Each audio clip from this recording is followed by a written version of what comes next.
UK government is planning to cut aid program budgets by more than half for various conflict-ridden countries around the world.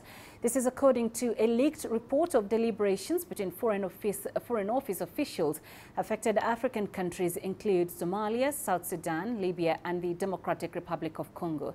UK officials did not directly comment on the move, but stated that the coronavirus pandemic has forced them to take on tough decisions involving the amount spent on aid. The UK aid program over 2 years is based a cut from $20 billion to nearly $14 billion. There has been widespread condemnation over the plans.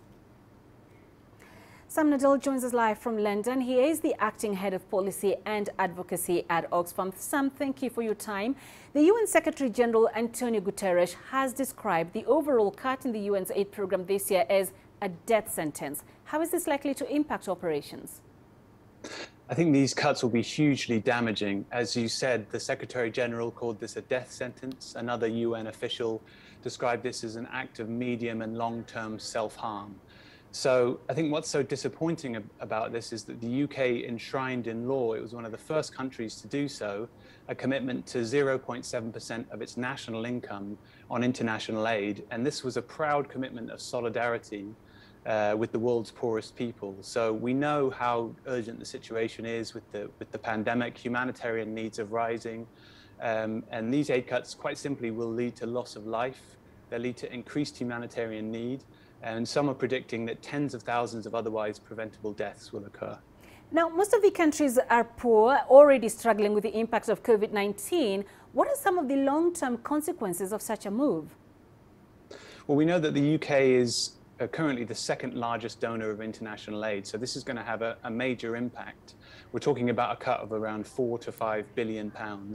And if the reports are to be believed, these cuts, unfortunately, are going to fall in some of the worst conflict zones and the places facing the highest levels of fragility in the world, whether that's Syria, South Sudan, or elsewhere.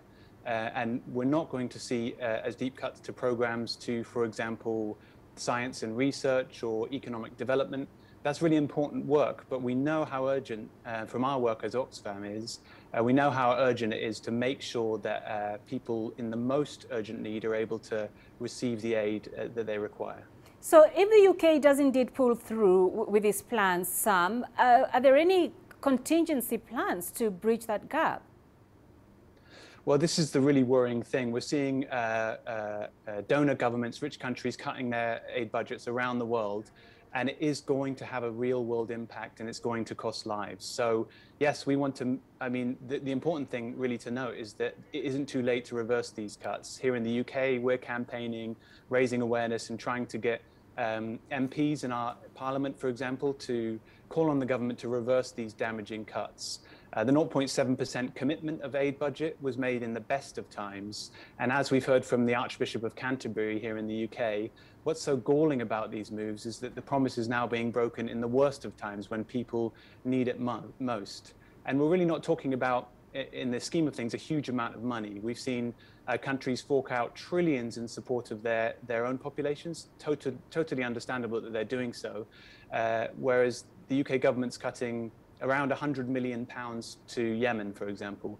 That's not going to relieve much fiscal pressure on the exchequer here in the UK, but that money will make a huge difference to the people of Yemen, to the people of the Democratic Republic of Congo and elsewhere.